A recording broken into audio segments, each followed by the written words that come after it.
Good afternoon, everybody, and welcome to the afternoon session at this year's AusCERT 2017 Day 1. Usual reminders, put your phone on silent if it's not already, and please remember to use the app to rate the sessions as we go through them. This afternoon we have Chris Goettl from, where are we? Shavlik, well, not Shavlik anymore, now it's Avanti, since Avanti's been on their purchasing spree. Before I go too much further, there's a nice Avanti guy at the back making sure you've got chocolate if you need any chocolate to wake up, so he's down there pushing the chocolate.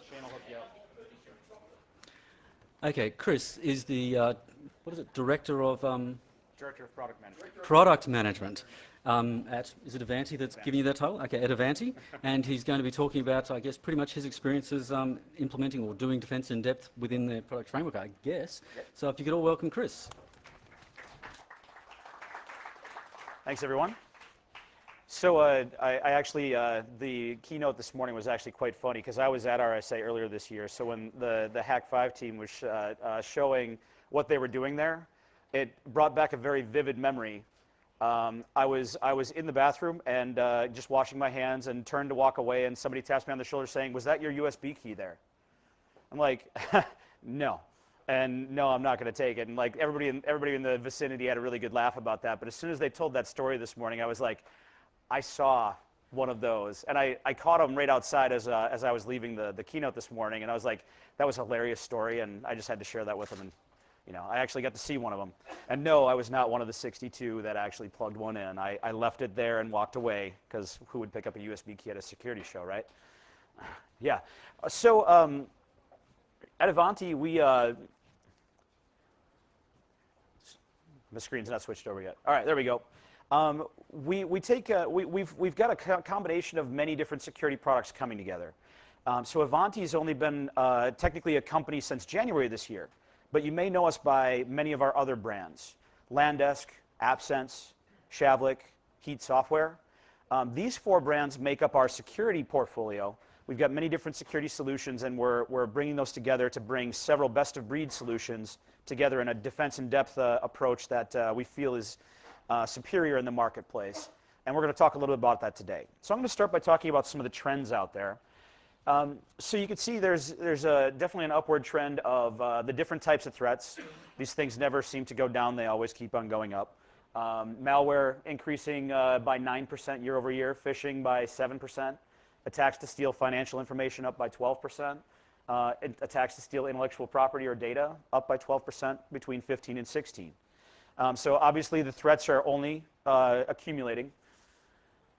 Phishing or user-targeted attacks, most commonly you see those in phishing exploits and drive-by downloads, things like that. 30% of recipients are going to open those phishing attempts, and 12% will click on the attachment. And of that 12%, half of those may happen in less than an hour of the first point it enters into your environment. By the time IT hears about it, chances are somebody has already clicked on that malicious link or attachment, and something may already be in your environment. So this, I feel that this Dilbert strip here really captures the nature of phishing very well. It's not a matter of how many people don't click. It's just a statistical challenge to find that one that will. So if I find 10 people in your organization's email addresses, and I set up a very nice, polished phishing scam, I've got almost a 90% chance that one of those 10 is going to click on that attachment or that link. That's the reality we face today, and some of the challenges that we have to protect against. So quite a number of cyber attacks will start with a phishing email. A very recent one that we're all painfully aware of in the last couple of weeks here, WannaCry. There were a lot of different groups that were confused as to how did WannaCry really get into an environment. And no, it wasn't through the SMB exploit that it first got into most environments. It was through other types of attacks, like a phishing scam, a malicious link. In fact, at Avanti, we found 5 attempts to use the DocuSign phishing attempt to get into our environment. So our Proofpoint system blocked 5 different attempts for that particular phishing exploit to try to get in and bring WannaCry into our environment. So phishing is, again, one of those challenges that we all have to face. Now, when it comes to vulnerabilities, if you look at how quickly they might be exploited, 50% of the vulnerabilities that will be exploited in the lifetime of that vulnerability will have already been exploited within the first 2 to 4 weeks of release from the vendor. By the time we get to 40 to 60 days, 90% of the exploits that are going to happen, so if we say there's 100 exploits out there and 10 of those are going to get exploited in the history of these 100 vulnerabilities, by the time we get to 40 to 60 days, 9 of 10 of those have already been exploited. The biggest challenge for that is the average enterprise may take up to 120 days to put that patch in place. Again, going back to the example of WannaCry, the SMB update, MS17010, was out for 3 months, 3 patch cycles, that we had the opportunity to put that in place, and still we had a global impact because of a wormable attack that was able to exploit that vulnerability.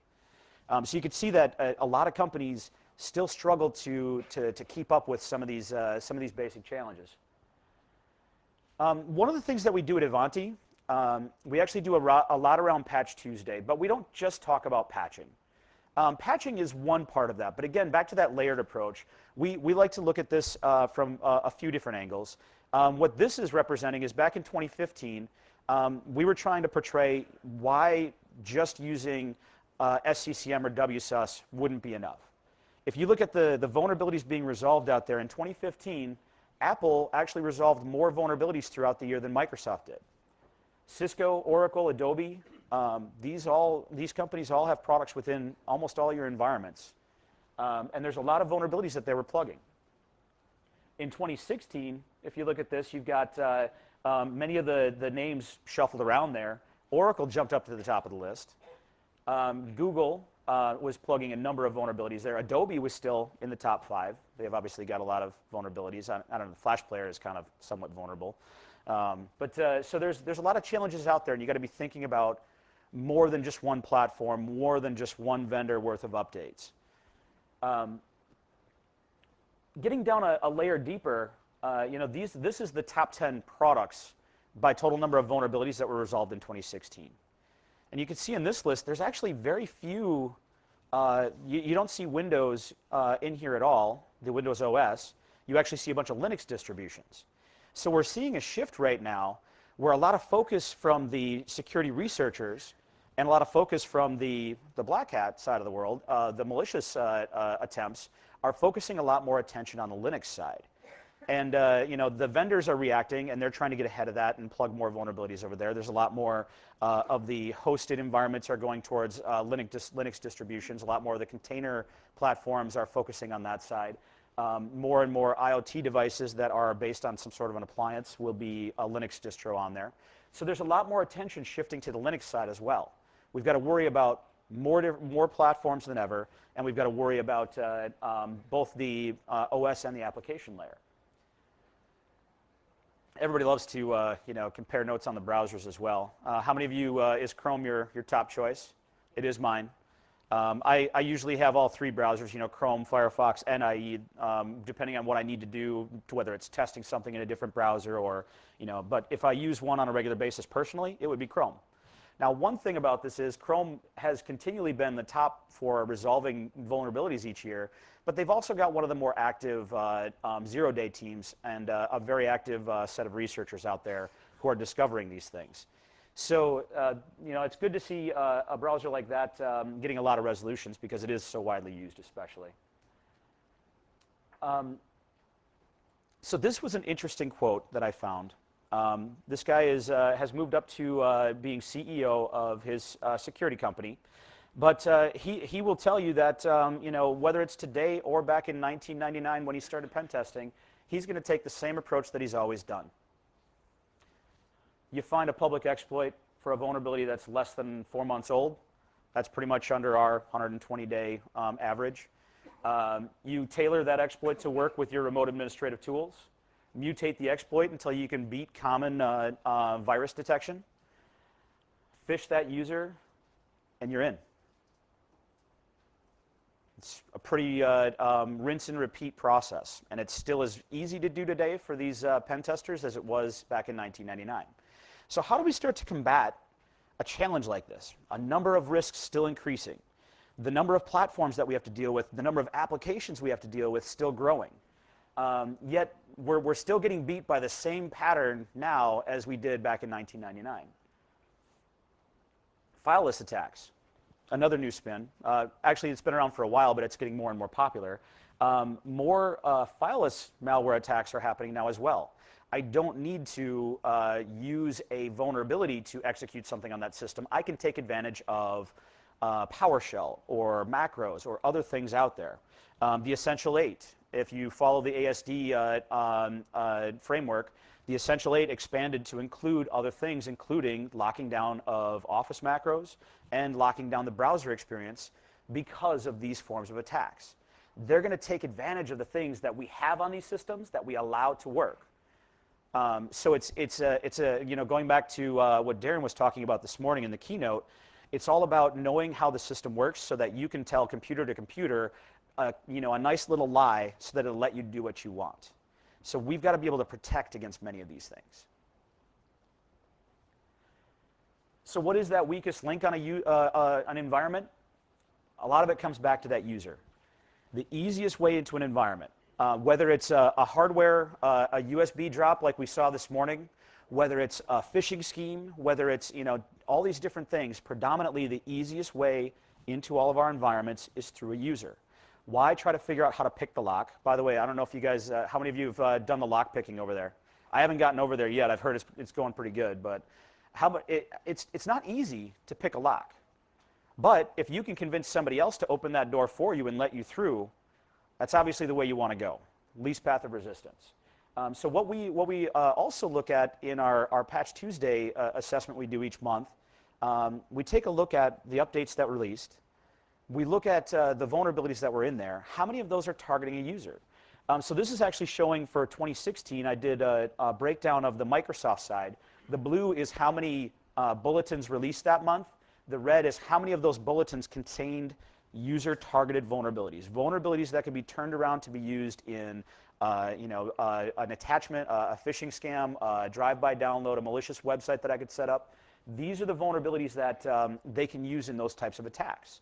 The other ones are privilege escalations and cases where once I'm inside the network, those are the ones I'm going to use to get from system to system, like our SMBv1 exploits that we saw that made WannaCry so successful.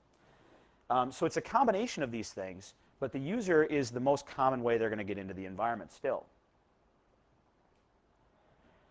Another thing that we look at is privilege management. If you look in a lot of cases you have to dig down in the Microsoft documentation to get down to this level, you can figure out which vulnerabilities can be mitigated by having proper privilege management in place. This means that if the attacker exploits this vulnerability, they're only going to gain equal rights to the user whose session got exploited. If I've got privilege management in place and I'm using least privilege, I'm locking things down, that attacker now has to utilize a privilege escalation or some other form of attack to be able to get further into that environment. Privilege management helps us reduce that pivot, that lateral movement within an organization. So again, it's a very important layer to add on here. And you can see there's still a number of these that if you just had reduced user privileges, the impact of a lot of these types of attacks would be reduced fairly significantly. So this is some of the things that we put together to help people understand you're not just patching each month, you're actually plugging the other attack vectors that are out there, and when you can't patch, you know which other security controls will help you mitigate the risk of those updates that you might not be able to do. So patching in our world is a lot more about, it's about pushing the update out, but it's also about when you have an exception, what else have you done to ensure that you've mitigated or eliminated that threat. So there's a lot of shifts in the industry that's making our lives all very challenging. There's the rise in cloud solutions. By the way, with that, you've given everybody the access to their email from anywhere. Many of you, if you've got a Salesforce out there, you're using a product by the same name, Salesforce. You've moved your CRM to the cloud. You may have moved many other solutions to the cloud. your user does not have to come onto the network. So how do you manage them? How do you make sure that you're still securing that device wherever it is, the same as when they're on premise? Because they're not going to be on the VPN anymore. You can't rely on momentary connectivity to maybe get a policy update or anything like that. So we need to react to those challenges. Mobility. We've got the ability to give people all sorts of different devices. Anybody in this room probably has anywhere from 2 to 4 devices with them right now. Your phone, your laptop, your smartwatch, many different things that you've got with you. How do we start to deal with these challenges? Artificial intelligence. We've got the ability now to get all of this data, bring it together in a way that we could start to learn from that and start to automate reaction to different risks as well. The Internet of Things, which there's a corresponding challenge on the other side here we'll talk about, the proliferation of all these different devices that if you look at a lot of the different research being done about securing those mobile devices, most of these vendors are not building these things with security in mind. So they're going to be presenting bigger and bigger challenges. Now, depending on who you talk to, by 2020, we're going to have anywhere between 50 billion and 200 billion IoT devices out in the wide world. It's a lot of devices out there. If you think that the Dyn attack was a fairly big DDoS attack, think about a world where there's that many more devices that could potentially be turned against us in bad ways. So there's a lot of growing challenges. Open source is making a big push once again. There's a lot of, especially with the use of containerization, IoT devices are taking advantage of it quite a bit. There's a lot of different initiatives where open source is making a huge push again and showing up more and more in your environments. And that also presents some risks. Is that open source project getting the attention it needs from a research perspective? Are there people diligently writing secure code? Are there people who are identifying problems in that code and fixing them?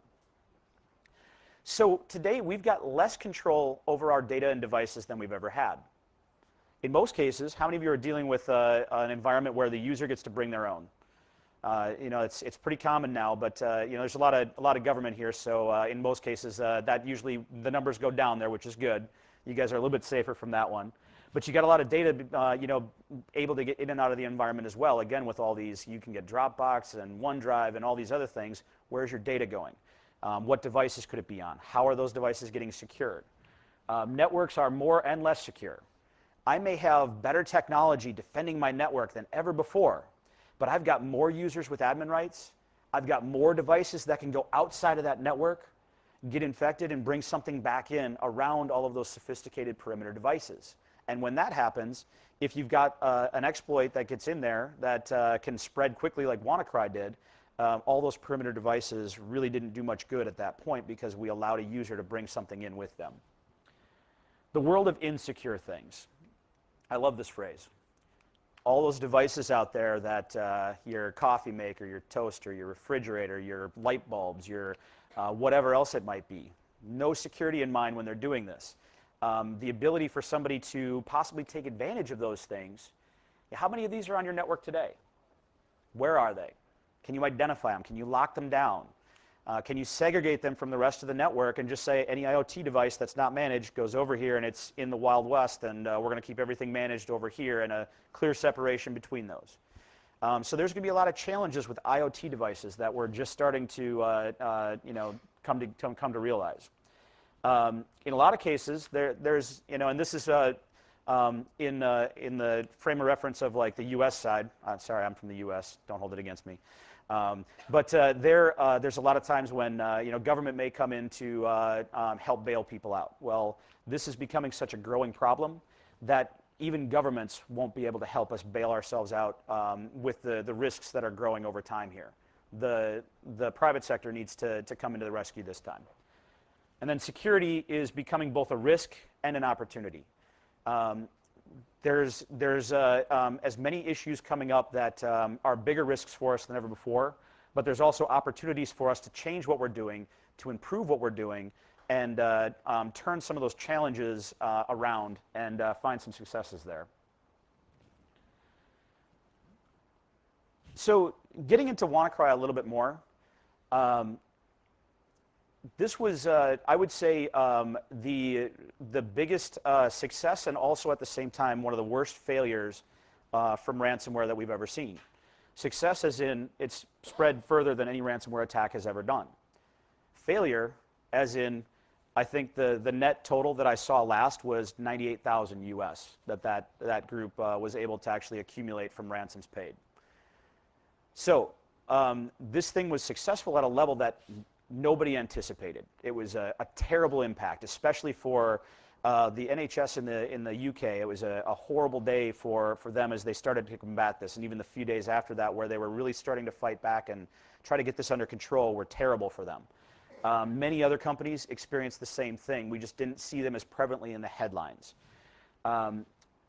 First launched on the 12th, and by the end of the first day, 230,000 systems across 150 countries worldwide.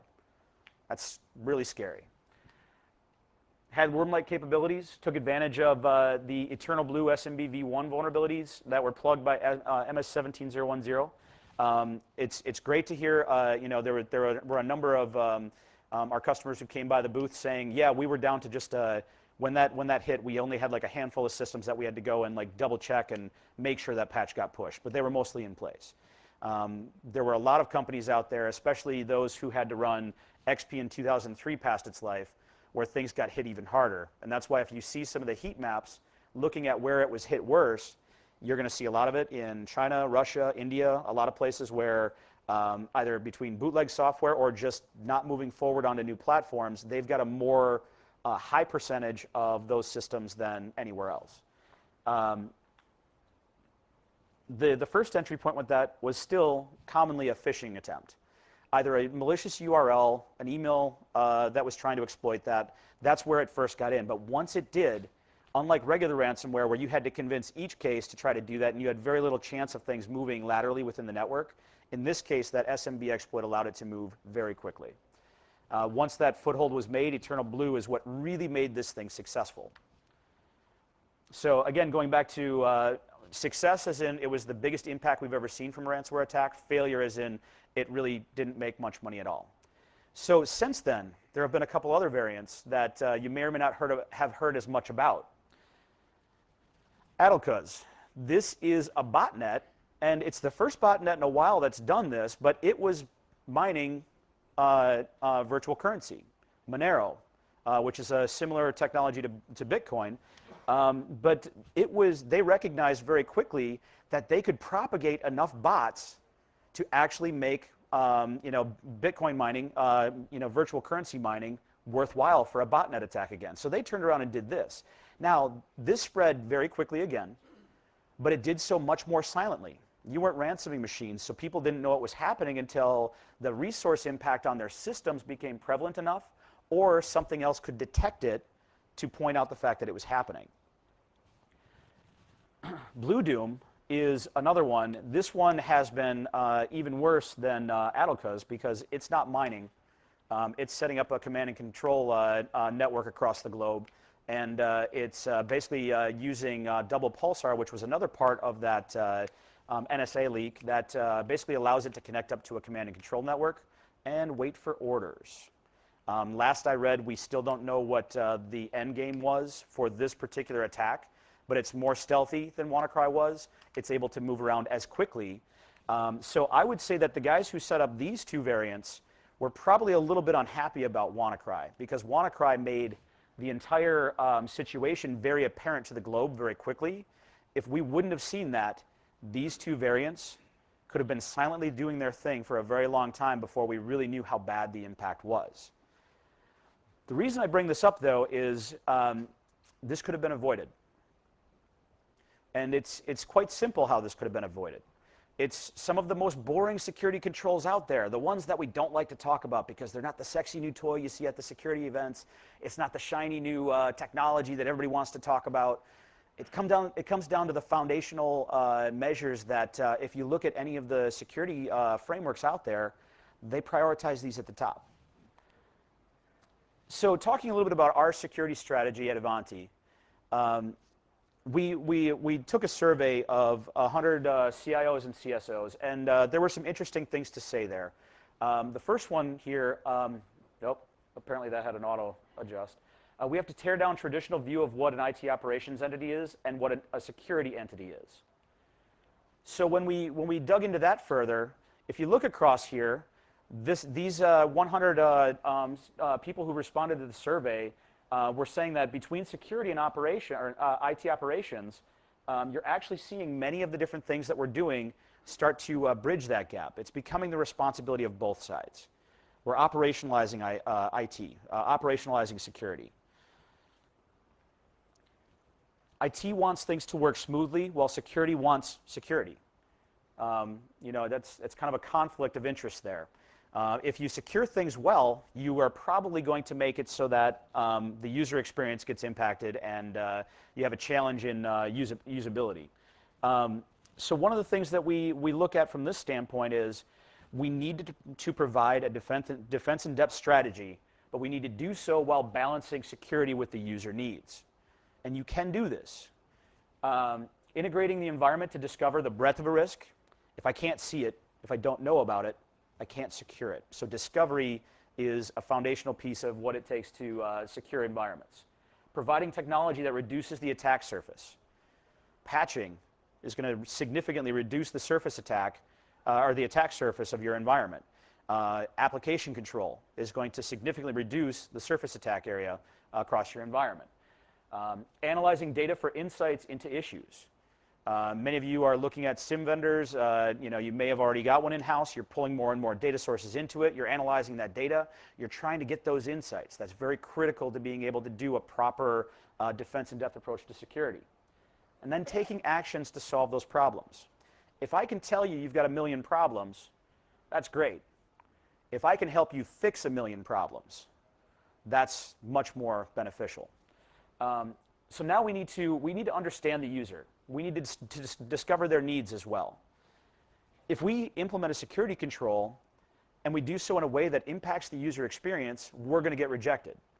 And at that point, we're not successful. So we need to provide security controls that can help you balance that user experience with securing the device. Providing security without interfering with people's jobs. If I make something so painful that your users can't be enabled no matter where they are, whether it's in the office, out in the field, at home on a weekend, if I've locked down the experience to the point where they can't do their job, you can bet the user's going to be screaming about it, and the business is going to come back and push on the IT and security group to say, no, remove that, we can't do business like this.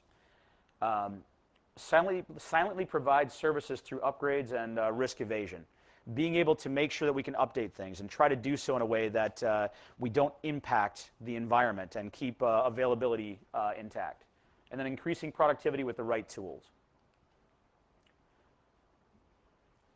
You don't need 15 best-of-breed solutions to have a successful layered approach for cybersecurity. In fact, if you do try that mentality, you end up with a different problem, which is expense in depth.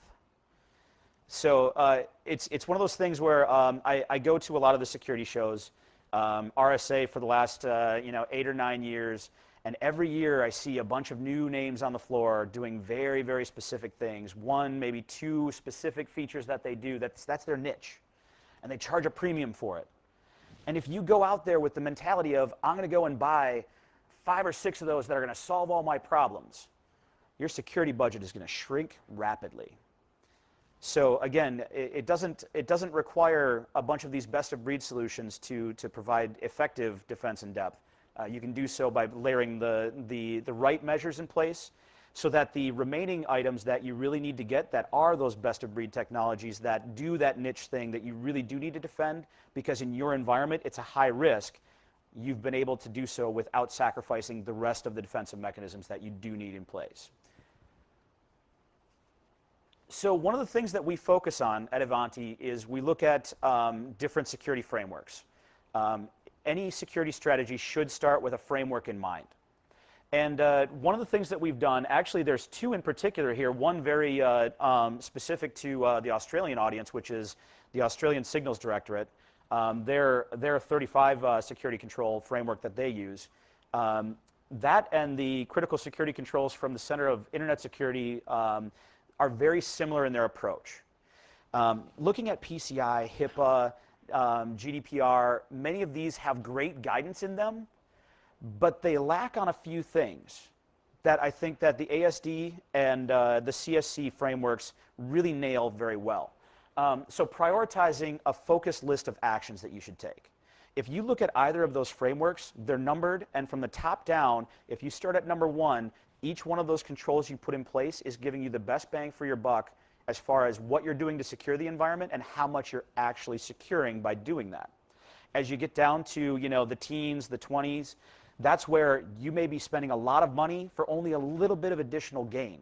Not that it's unimportant, but as you build into that, keep in mind that if you haven't taken care of the top of that list, spending a lot more money down here isn't really getting you to a very secure model very quickly. So that's one of the number 1 reasons why we chose the CSC for that. Compliant with all industry standards. If you go and look for, they've got a really interesting poster. It's a bit of an eyesore, actually. It's a giant poster that has all of their controls, and it maps into all of the other ITIL, PCI, HIPAA, GDPR, ASD, all the different frameworks globally are cross-referenced to this. So you can use this as a common framework and still be able to talk to vertical-specific requirements or in other industry performance requirements or things like that. So it's great at making sure they can map across many of those and be able to have those conversations. It's based on experience with real attacks. So the Center for Internet Security, this is a council of different security vendors and experts out there that have come together to build this framework. They're doing so with real-world experience in mind. So again, it's founded in very real-world terms. It's not a bunch of analysts who may have never really actually actively performed a security role or had to defend against the types of attacks we're dealing with. It's built by people who have been hands-on for years. And then it's helping to block initial compromises and detect compromised devices. It's got an emphasis on making sure you can do those things. And again, you can see all the different, from that we can map into, and this is just a lot of the big ones. They've got, I think it was like 20 or so other mappings that they've got on the version that I saw from like 2 years ago, which they've probably updated a few times since then. So with that framework in mind, we start to look at, and actually, so this is the CSC top 5. But I actually, I'm going to switch over to the next slide here, which is the ASD Essential 8, which is probably more familiar to you guys here locally. I can easily map from the top 5 over to the Essential 8 and show you where those things map together. But here, application whitelisting. With that, if I hadn't patched the SMB exploit, I was still able to block the ransomware payload that got executed for WannaCry to start to ransom a system. Now, it could still try to propagate to many other systems and try to launch that payload, but whitelisting would have been able to block that malicious payload. It would have been an untrusted application, and it would have been denied. Patching applications. If we would have had the SMB patch in place, and that was the only thing we did, we might have had a few pockets of people getting hit by ransomware. But it wouldn't have been able to propagate at such a rapid rate like it did, making it as widespread as it ended up being. Now, 2 of the other additions to this with the Essential 8 that I did want to bring up here, to prevent malware from running, you want to disable untrusted Office macros. Again, this is one of those things where over time, we may have had a hard line about that before, but many companies out there are starting to allow more and more of those things going forward. And again, we're exposing ourselves to more and more risk there. And then user application hardening, making sure that your browsers are up to date, making sure that applications like Adobe and Java and other plugins that can be in the browser that are highly exploitable are also plugged. Plugging those paths that somebody can use to target a user to get into your environment. So just the first 4 of the Essential 8 here, those being in place, WannaCry probably would not have gotten a foothold on any of your systems, just by doing those.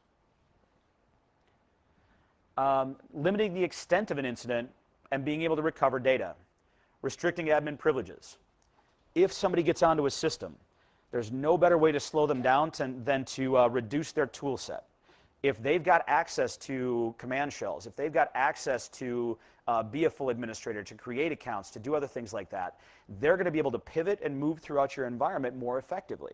If we reduce those privileges, we will slow them down and reduce the number of things that they can effectively do. Patching the OS. Again, it's again one of those things that if we don't patch the OS, That's where a lot of the worm-like spreads that we've seen over the many years here, if you guys remember Conficker or other ones like Blaster and Sasser, what made all of those very successful were typically OS-level exploits that allowed them to move quickly through protocols throughout the network very, very rapidly. Multi-factor authentication and daily backups of important data. These are the only two of the essential 8 that Ivanti doesn't do with our products today. They're still very important. We actually use both of those technologies within Ivanti, and I can tell you who those vendors are that we use ourselves. They're very important to be able to, if somebody's system, an account does get hacked, if you've got two-factor in place, it's limited what they could do with that. If a system did get ransomed, being able to restore that and restore that data very quickly is your recovery. So those two additions to the Essential 8 are still very important, and we do encourage, obviously, the use of those as well. So this is going back to kind of our high-level vision. To have an effective security program, you've got to be able to understand the problem. If I can't see it, if I don't know about it, I can't secure it. I've got to be able to protect that system. I've got to be able to put different defensive mechanisms in place to reduce the number of ways that somebody could try to attack that system. I need to be able to detect issues as they're occurring, and I need to be able to respond to those. So this is just kind of talking about our ecosystem of our products here. You see there's 3 red bars there. These are the foundation and pillars of our security strategy. Any of our security products have a foundational level of being able to discover your environment. And again, that comes back to if I can't see it, if I don't know about it, I can't secure it. If a device comes onto my network and I can't tell, then that device is a security risk. So being able to discover in a number of different ways is critically important to building a good security program. Providing insight. So whether it's a SIM, whether it's, we have a solution within our portfolio called extraction that can bring together multiple data silos. You need to be able to bring this information together effectively and be able to start to connect those dots, find the issues that are going on. Even if you don't know exactly what's going on, bubble that up to the surface so you could say, well, that's odd. Let's dig in deeper and try to find out what's going on. If you get those insights, you could start to respond to these risks as they happen and even prevent them before they happen. And then again, coming back to that take action. If I give you the information about a million different security issues in your environment, great. But then how are you going to take care of those? If I then give you the ability to take action and resolve those, that's where things get a lot more interesting. Patch and vulnerability management. This is kind of a foundation of our security products. Application and privilege management. That's where a lot of our customers will tend to enter in at one of those 2 levels and mature up from there. The secure management side, this is when you get into one of our full endpoint security stacks. The ability to bring in patch management, application control, privilege management, device control, memory injection protection, integration with industry-leading AV vendors, all in one endpoint security solution. And then we get up into the security program management. This is where one of the advantages we have as Ivanti is we've got asset management solutions. We've got service management solutions. We've got UEM solutions that allow us to expand beyond just the security level. We can start to respond to using our other feature sets and allow you to react more quickly with our service management and the ability to react with some of our security features. You could have a secure incident that happens, and instead of that getting to a person and stopping and waiting for action to be taken, what if you could, at the click of a button or even with machine learning, automate the resolution of that? Let's use an example. You guys are probably all running a vulnerability vendor of some sort, Qualys, Rapid7, one of the different vendors out there. Okay. You can pull that together and make those connections and at the click of a button be able to take action on that. So I've gotten the time's up flag here. So I'm going to skip through a couple things real quick. But one thing I wanted to do is there we go. One thing we did in going back to the United We Stand theme for this year, the Ivanti organization, when WannaCry hit, we wanted to try to help the global community as well. So this is not a trial of our product. A trial is limited in some way. This is a full license of our product for 90 days. And actually, the first person I talked to at this show, I told them that we had this available, and he said, "Don't tell me that." And I'm like, "Why not?" Because I've got 550,000 endpoints. We don't care. We're going to give you a 90-day license for our patch solutions that will allow you to manage however many machines you have. So if you're interested, if you want to take a look at one of our foundational technologies here, swing by the booth and let us know, and we'll get you guys signed up. Thank you.